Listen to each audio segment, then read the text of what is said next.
এভাবে পিছু হটাটা উচিত নয় সুন্দরী। তুমিই তো বলেছ যা চাও তাই পাবে।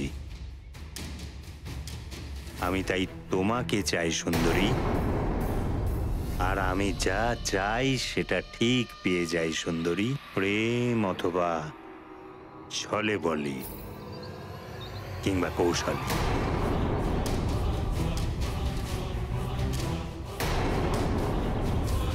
এবার থেকে তুমি আমার রানী হয়ে আমার ভবনে থাকবেই।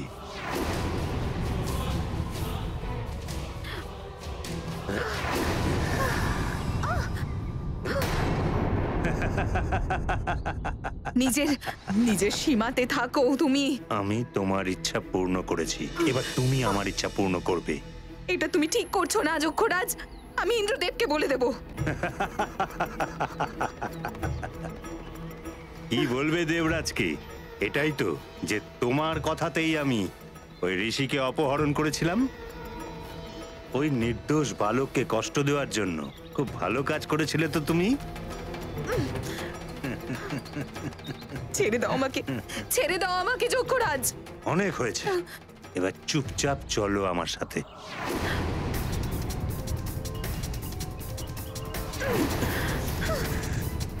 পালিয়ে কোথায় যাবে সুন্দরী?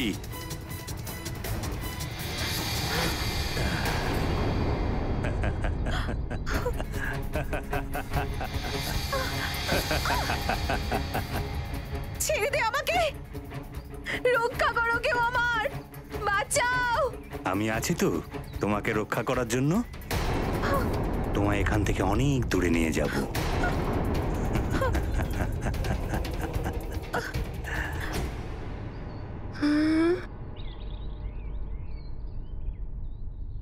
আরে বাহ, আশ্চর্য! এই বন, সরোবর আর ওই শ্বেতশিলা একদম সেই রকম যেরকম দেবগুরু বলেছিলেন। শুধু কুটিরটাই দেখতে পাচ্ছি না। এদিকে আশেপাশে আর কেউ নেই যার কাছে আমি জিজ্ঞেস করবো যে কুটিরটা কোথায়। রক্ষা করো আমাকে, বাঁচাও।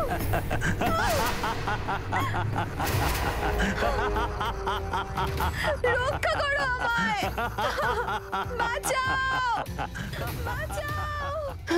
রক্ষা করো আমাকে, রক্ষা করো। এই সাহায্যের জন্য কে ডাকছে?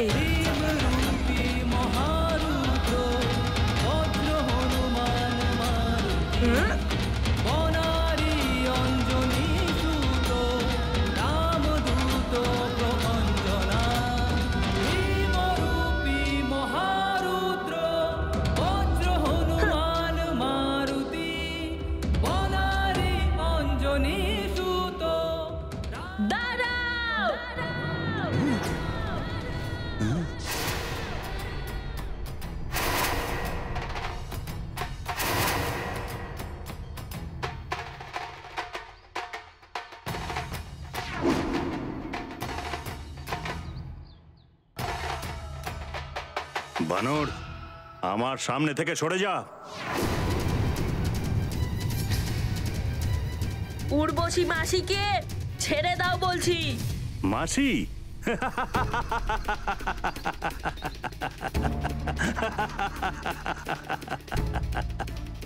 আরে সহজ সরল বালক, এই মাসি নয় তোর শত্রু, তোর শত্রু। তোমার এই মাসির কথাতেই আমি ওই ঋষিকে অপহরণ করেছি, যার মাধ্যমে তুমি তোমার মাকে অভিশাপ মুক্ত করতে পারতে। উর্বশী মাসি যেটা করেছে তার জন্য তোমার এটা করা একদম উচিত হয়নি। ইনি আমার মায়ের সমান। নারীর অপমান ঈশ্বরের অপমান হয়, আর আমি কোনো নারীর কিছুতেই অপমান হতে দেব না। মুক্ত করে দাও মাসিকে। আমার পথ আটকানোর একদম চেষ্টা করিস না বানর বালক। যক্ষরাজ হলাম আমি, তুমি যক্ষরাজ হও বা রক্ষারাজ হও, ছেড়ে দাও আমার মাসিকে।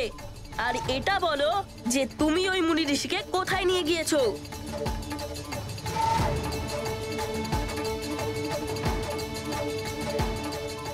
এইভাবে তুই কথা শুনবি না বানর বালক।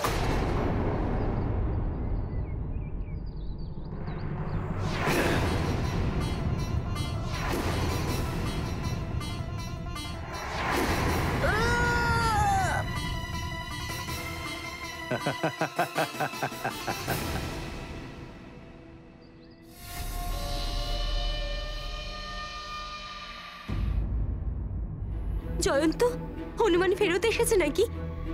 তুমি কেন এত চিন্তা করছো হনুমানকে নিয়ে?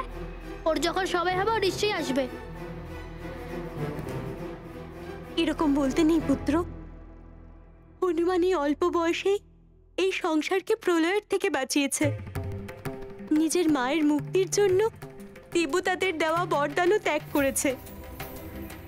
হনুমানের মতো পুত্র ভাগ্য করে পাওয়া যায়। তোমার তো ওকে স্নেহ করা উচিত।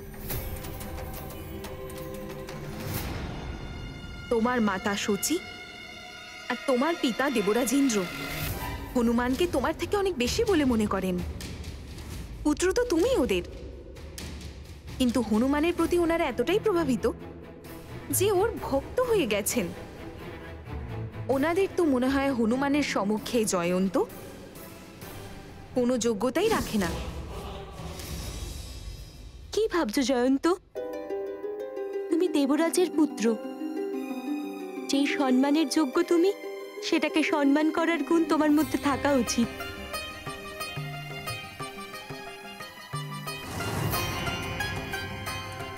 তুমি আর পিতা সবসময় সমস্ত গুণ তো হনুমানের মধ্যে দেখতে পাও। আমার তো মনে হয় যেন আমি কোনো যোগ্যই না তোমাদের কাছে। শ্রীমতী উর্বশীকে জিজ্ঞেস করো, উনি একমাত্র আমার মধ্যে ভবিষ্যতে দেবরাজ হওয়ার গুণ দেখতে পায়। শ্রীমতী উর্বশী আমাকে দেবরাজ হিসেবে দেখতে চায়। আমার সব কিছু মনে আছে বানর বালক। তোমার কাছে তো বরদানের অনেক অনেক শক্তি ছিল, কিন্তু তুমি তোমার মূর্খতার জন্য সমস্ত কিছু হারিয়েছো।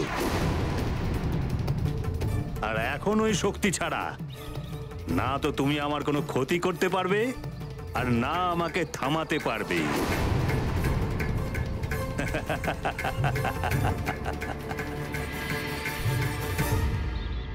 হ্যাঁ, এখন বরদানের শক্তি ছাড়াই আমাকে ওনার সাথে সাবধানে যুদ্ধ করতে হবে।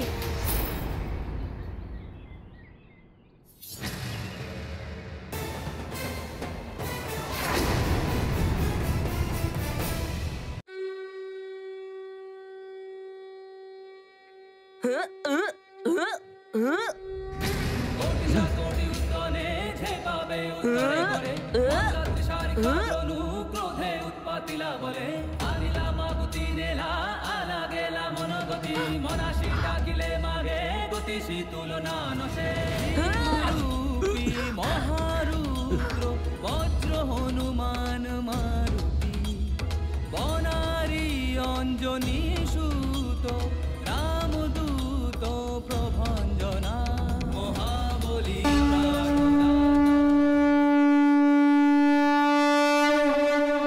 চলুন মাসি।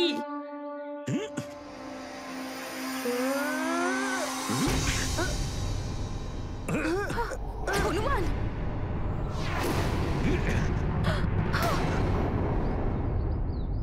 বানর, এত সহজ নয় উর্বশীকে আমার হাত থেকে ছাড়িয়ে নেওয়া।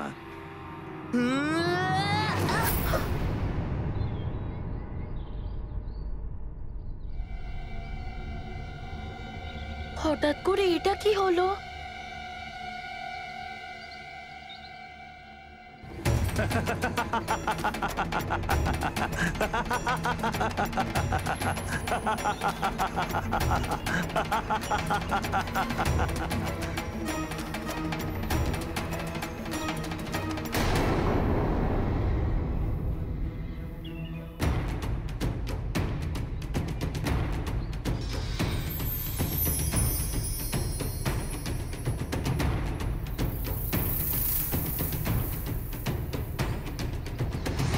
এবার কি করব আমি?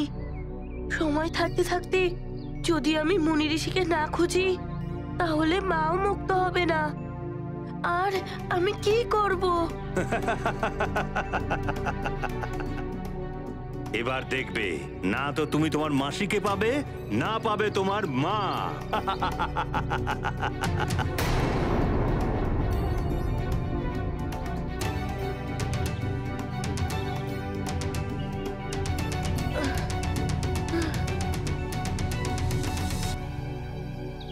এখন তো দুদিনই বাকি আছে। আমাকে শীঘ্রই যক্ষরাজকে খুঁজে উর্বশী মাসি আর মুনি ঋষিকে রক্ষা করতে হবে, না হলে আমার মা মুক্ত হতে পারবে না। আমার মায়ের আশীর্বাদ আমার সাথে আছে, আর মায়ের আশীর্বাদ যাদের সাথে থাকে তারা সফল অবশ্যই হয়।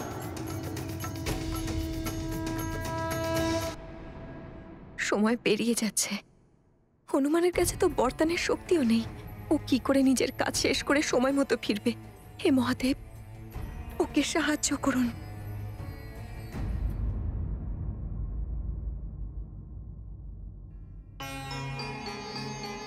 আমার হনুমানের জন্য এত চিন্তা হচ্ছে, আর অঞ্জনা তো হনুমানের মা, ওর হৃদয়ের পীড়া তো আরো বেশি।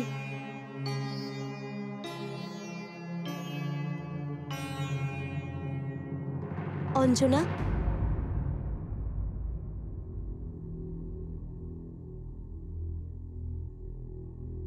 প্রণাম দেবী শচী। প্রণাম। চিন্তা করো না তুমি, হনুমান নিজের কার্য পূরণ করেই আসবে। আমিও প্রভুর কাছে এই প্রার্থনাই করছি।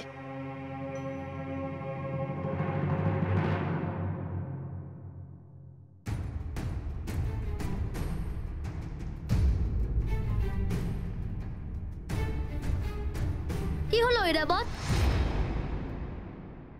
কাকে দেখাচ্ছ তোমার এই রাগ?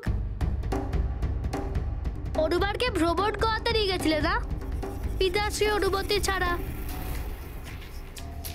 ও তো শাস্তি পেয়েই গেছে, তুমিও কিন্তু অবশ্যই শাস্তি পাবে।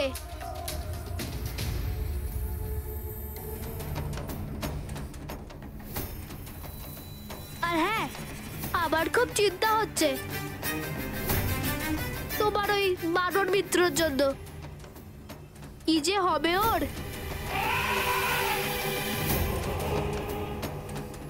শ্রীমতী উর্বশী ওকে এমন বুঝিয়েছে যে ও সমস্ত সময় ঋষিকে খুঁজতেই লেগে যাবে, কিচ্ছু করতে পারবে না।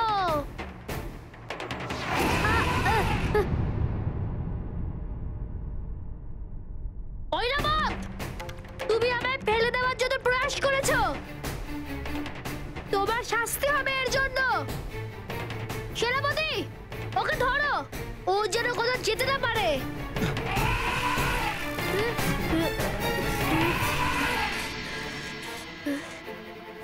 এটা তুমি ঠিক করলে না ঐরাবত।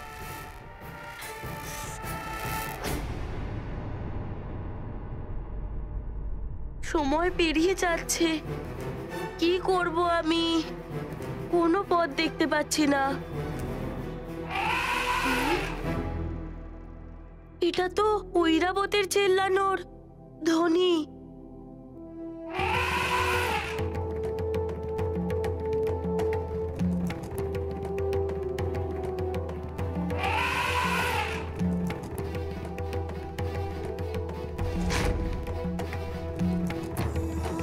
মিত্র ঐরাবত, ভালো হয়েছে তুমি এখানে চলে এসেছো। মিত্র, আমি বড় সমস্যায় আটকে পড়েছি। আমি এটা তো জানতে পেরে গেছি যে উর্বশী মাসিকে আর ঋষিমণিকে ওরা অপহরণ করে নিয়েছে। অবশ্যই ওরা ওনাকে যক্ষলোকে নিয়ে গেছে। তুমি কি জানো যে যক্ষলোক কোথায়?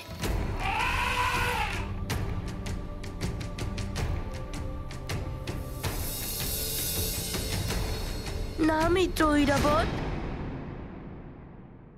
আমি যদি তোমার পিঠে আবার বসি তাহলে তুমি আবার শাস্তি পাবে। মিত্র, আমি তোমাকে সংকটে ফেলতে পারবো না। আমরা দুজনে কি একসাথে যেতে পারি উড়তে উড়তে?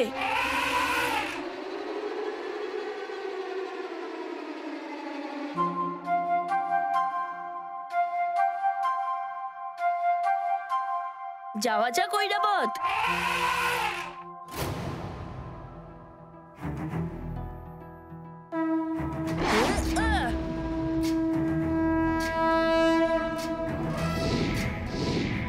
ভীমরূপী মহারুদ্র বজ্র হনুমান মারুতি বনারী অঞ্জনী সুত রামদূত প্রভঞ্জনা। ভীমরূপী মহারুদ্র বজ্র হনুমান মারুতি বনারী অঞ্জনী সুত রামদূত প্রভঞ্জনা।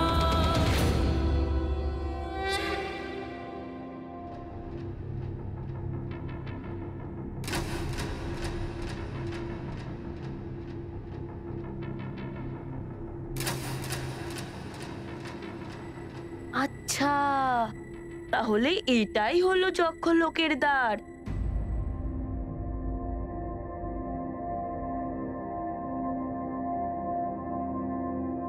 হুম?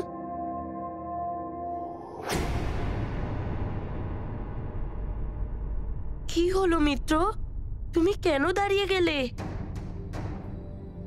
তুমি কি এরপর আর সামনে যেতে চাও না?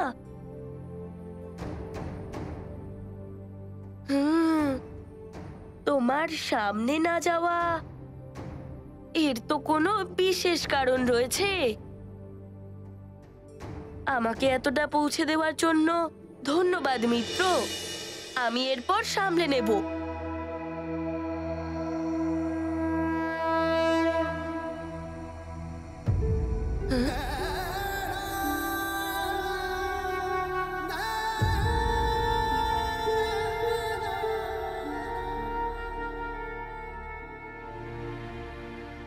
তুমি চিন্তা করো না মিত্র, আমি উর্বশী মাসি আর মুনি ঋষিকে নিয়ে শীঘ্রই ফিরে আসবো।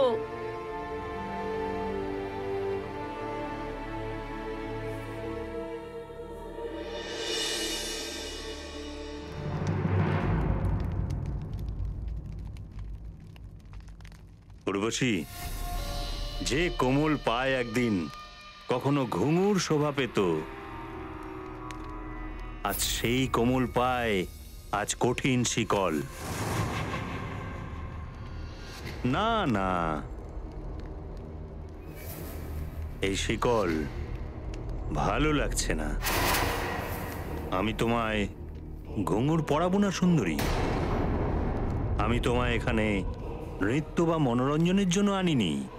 তুমি আমার হৃদয়ের রানী হয়ে থাকবে চিরকালের জন্য। যদি হনুমানই চলে আসতো আমাকে রক্ষা করতে। আমিও পাগল হয়ে গেছি।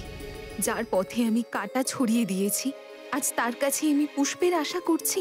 যাকে বারবার সংকটের মধ্যে ফেলেছি, তার কাছেই আমি আশা করছি যে সে আমাকে সংকট থেকে রক্ষা করবে।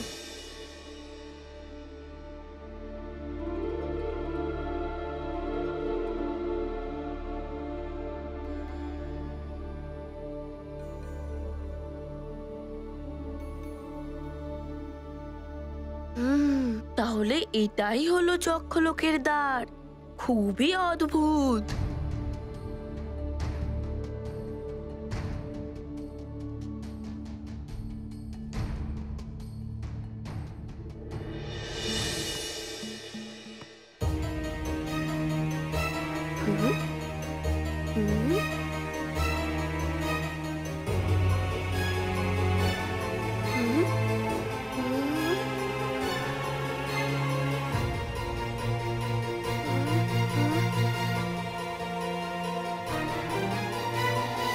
এখন এখান থেকে কোথায় যাব?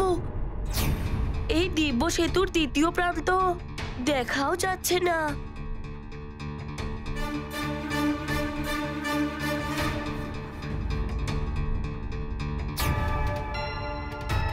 এমনিতেও আমি দেরি করতে পারবো না।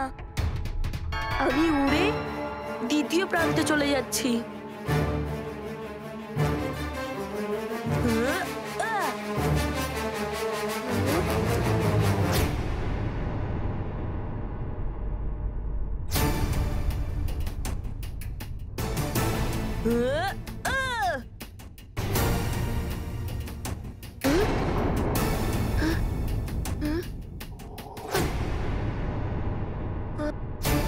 এটা কি হচ্ছে? আমি উঠতে পারছি না কেন? মনে হয় এই সেতুর ওপর দিয়ে হেঁটে যাওয়াই উচিত হবে।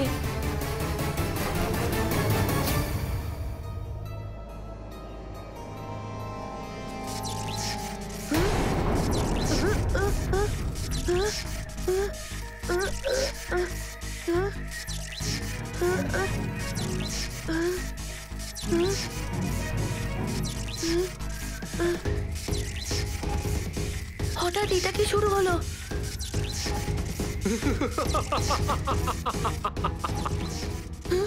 চক্ষুলোকে প্রবেশ করা সহজ কাজ নয় হনুমান। তোমাকে এই দৈব সেতু পার করতে হলে এই মূর্তিদের দৃষ্টি তরঙ্গ বাঁচিয়ে পার করতে হবে। যদি এই দৃষ্টি তরঙ্গ একবার শরীরে পড়ে তাহলে শরীর ভস্ম হয়ে যাবে। মনে থাকে জানো, তোমার বরদানে পাওয়া শক্তি তোমার কাছে নেই, যা তোমার শরীরকে এই দৃষ্টি তরঙ্গ থেকে বাঁচিয়ে রাখতে পারতো। আমাকে মাকে মুক্ত করতে হবে। আর যদি কোনো রাস্তায় বাধাও আসে, যে কোনো বাধা আমাকে আটকাতে পারবে না।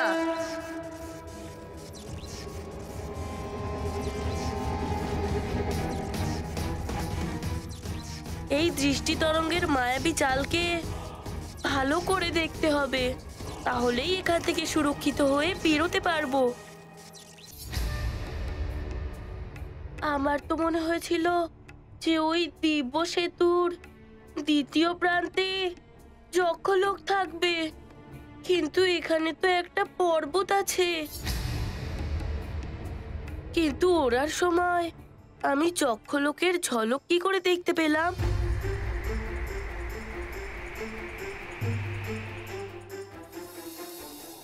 তুমি মায়াবী সেতু পার করেছো হনুমান, কিন্তু এর থেকে বেশি আর এগোতে পারবে না।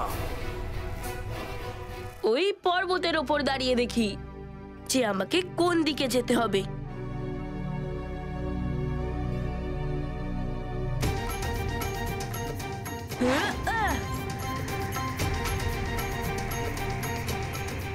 এ কি? এখন তো মনে হচ্ছে যে আমি মেঘের দিকে প্রবেশ করে যাচ্ছি।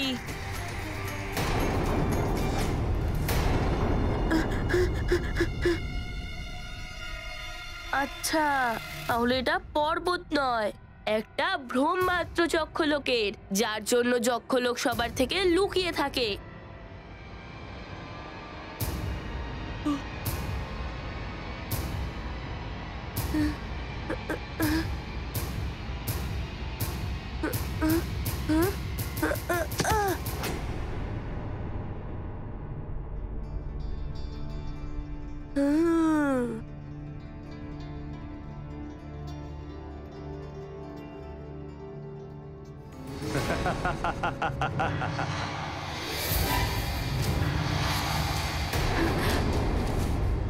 দেখলে সুন্দরী, আমি বলেছিলাম না, যেটা আমার কাছে খুব প্রিয় মনে হয় সেটা আমি হস্তগত করেই নিই। এবার তুমি শুধু আমার, শুধু আমার।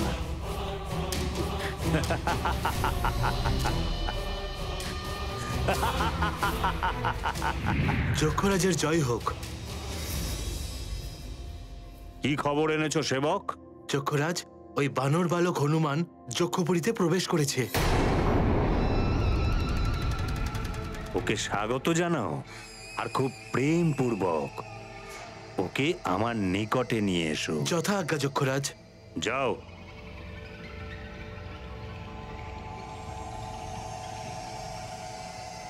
তুমি এত প্রসন্ন কেন হচ্ছ? ও তো বানর না, ও এখানে আমাদের মনোরঞ্জনের জন্য এসছে।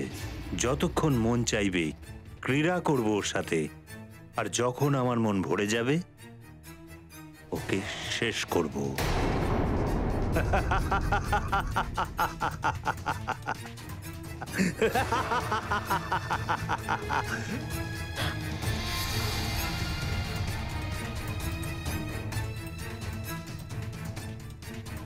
উর্বশী, তুমি দেবলোকে তো সবার মনোরঞ্জন করো,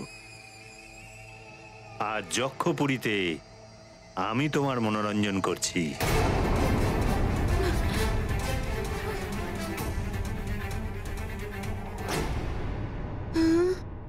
যক্ষলোকে তো চলে এসেছি, কিন্তু আজকের দিন সমাপ্ত হওয়ার পূর্বেই আমাকে উর্বশী মাসি আর মুনি ঋষিকে মুক্ত করে শীঘ্রই স্বর্গে নিয়ে যেতে হবে। জানি না উনি কোথায় আছেন।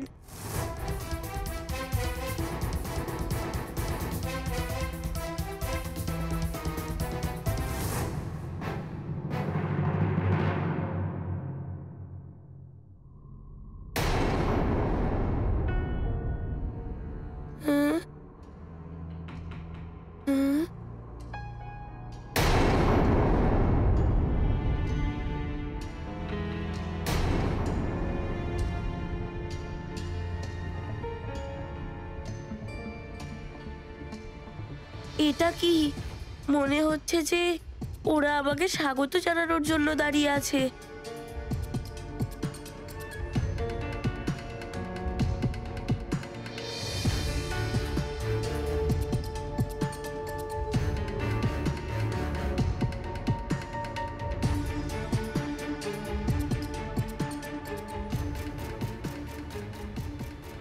এটা আপনি কেন করছেন? আবার কোনো সমস্যা আমার জন্য অপেক্ষা করছে নাকি? সমস্যা আপনার অপেক্ষা করছে না, সবাই আপনার অপেক্ষা করছে হনুমান। আমি যক্ষলোকের প্রধান সেবক, আপনাকে যক্ষলোকে স্বাগত জানাচ্ছি। প্রণাম। প্রণাম প্রধান সেবক মশাই। প্রধান সেবক মশাই, ওখানে সেতুর ওপরে আমি আপনারই আওয়াজ শুনতে পাচ্ছিলাম। সে তো আপনার পরীক্ষা নেওয়া হচ্ছিল যে আপনি আদৌ যক্ষলোকে প্রবেশ করার যোগ্য কি না। যক্ষরাজ আপনার জন্যই অপেক্ষা করছেন, আসুন আমার সাথে। ইনি তো একটু বেশি ভালোবাসা দেখাচ্ছেন। ওদিকে সেতুর উপরে তো আমাকে ভস্ম করে দেওয়ার চেষ্টা করছিলেন। আমাকে সতর্ক থাকতে হবে। হাতে একটুও সময় নেই, আমাকে যেতেই হবে এনাদের সাথে। চলো।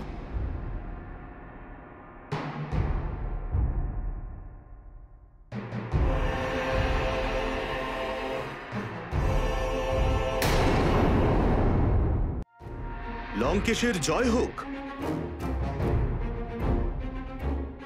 বলো গুপ্তচর, কি সংবাদ তুমি এনেছো? লঙ্কেশ, হনুমান যক্ষলোকে পৌঁছে গেছে, আর যে কোনো সময় যক্ষরাজ আর হনুমানের মধ্যে যুদ্ধ শুরু হয়ে যেতে পারে। হনুমানের বরদানের শক্তি এখন আর নেই নিশ্চয়ই, কিন্তু যক্ষরাজকে সহায়তা করতে আমার সর্বশ্রেষ্ঠ মহাবলী যোদ্ধাদের যক্ষলোকে পাঠানো হোক। এইবার ওই হনুমানের পরাজয় অবশ্যম্ভাবী। প্রণাম। প্রণাম।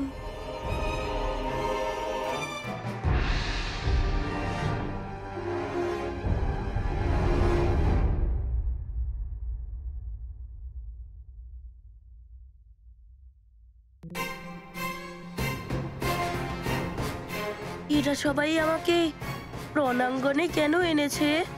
কিন্তু এখানে উর্বশী মাসি আর মুনি ঋষিকে দেখতে পাচ্ছি না।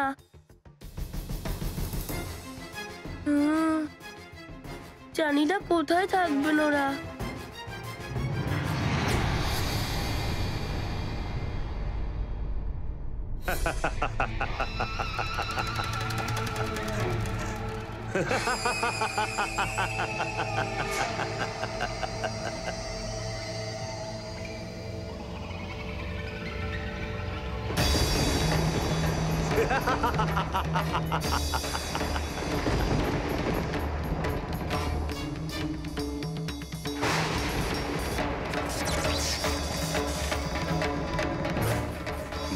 বানর বালক, বাহ! যক্ষলোকে প্রবেশ করে তুমি তোমার বানর বুদ্ধির পরিচয় তো দিয়েই দিয়েছো। এত বড় বোকামি করে ফেললে, নিজেই নিজের মৃত্যুর সম্মুখে চলে এলে। দেখুন যক্ষরাজ মশাই, আমি এখানে যুদ্ধ করতে নয়, মাসি আর ঋষিমুনিকে নিতে এসেছি। আপনি ওদের দুজনকে আমার সাথে পাঠিয়ে দিলে সেটাই সঠিক হবে। ও, উপদেশ দিচ্ছ আমায়? শুনেছি তুমি মস্ত বড় এক বীর। যোদ্ধাদের মতো কথা বলো বালক, যোদ্ধাদের মতো, উপদেশ নয়। আর যদি তুমি এটা মনে করে রাখো যে লম্পজম্প তুমি প্রমোদ বনে করে এসছো সেটা যুদ্ধ, তাহলে সেটা তোমার মস্ত বড় ভুল অবোধ বালক, সবচেয়ে বড় ভুল।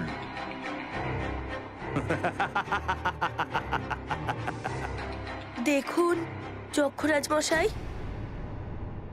আমার কাছে সময় একদম কম। আপনি শীঘ্রই বলে দিন যে উর্বশী মাসি আর মুনি ঋষি কোথায়। এটাই আপনার জন্য উচিত হবে। ঋষি আর উর্বশী তোমার মাসি? ঋষি আর উর্বশী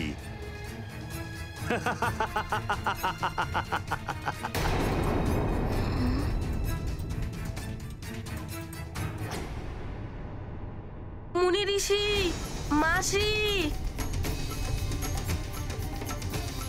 আমি আসছি।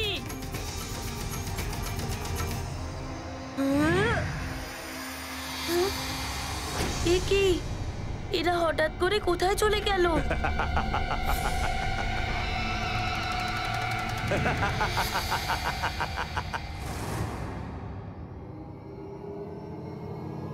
আমি আসছি।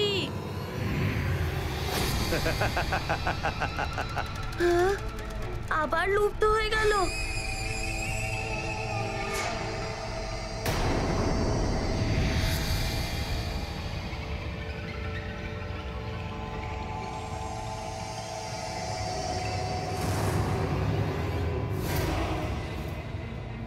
যক্ষরাজ,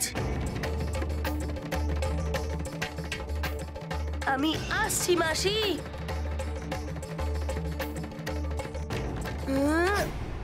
এটা স্বর্গের ইন্দ্রাসন নয় বানর বালক,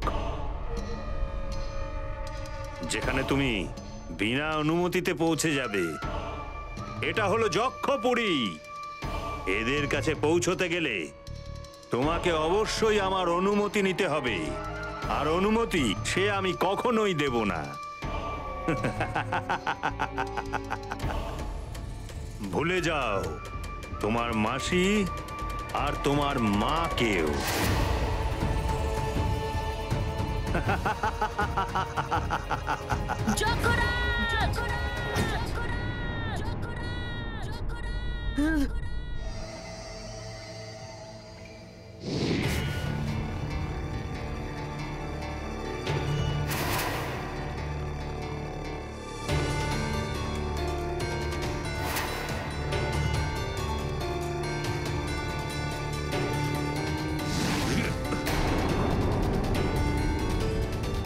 আমায় ক্ষমা করে দাও হনুমান, আমার কারণেই আজ তোমার সঙ্গে এসব হচ্ছে।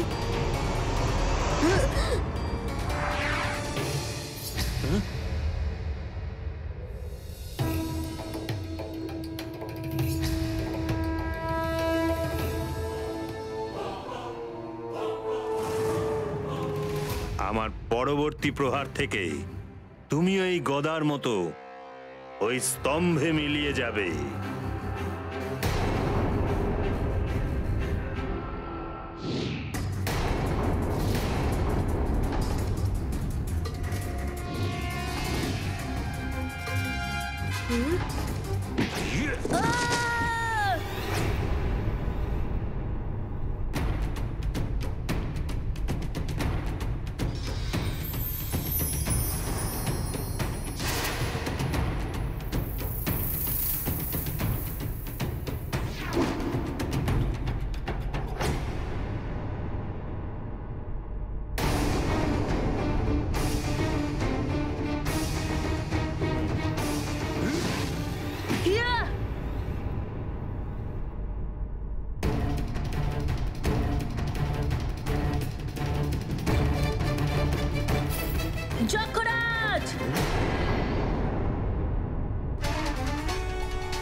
এবার দেখবে তোমার এই প্রহার থেকে কিভাবে আমি তোমাকেই সমাপ্ত করি।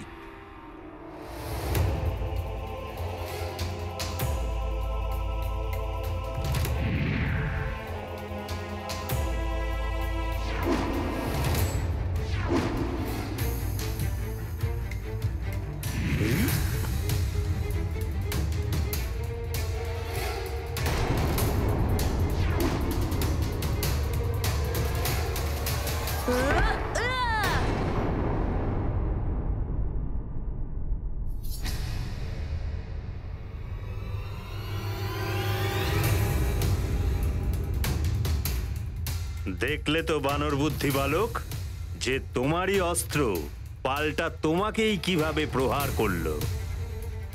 এবার হয় ওই ঋষির হত্যা হবে তোমার হাতে, নয়তো ঋষির অভিশাপ।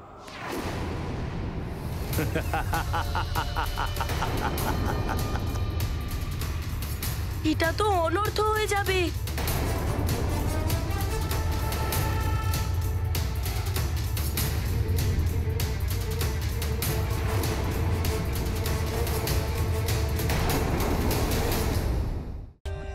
For more updates, subscribe to our channel, click the show links and enjoy watching the videos.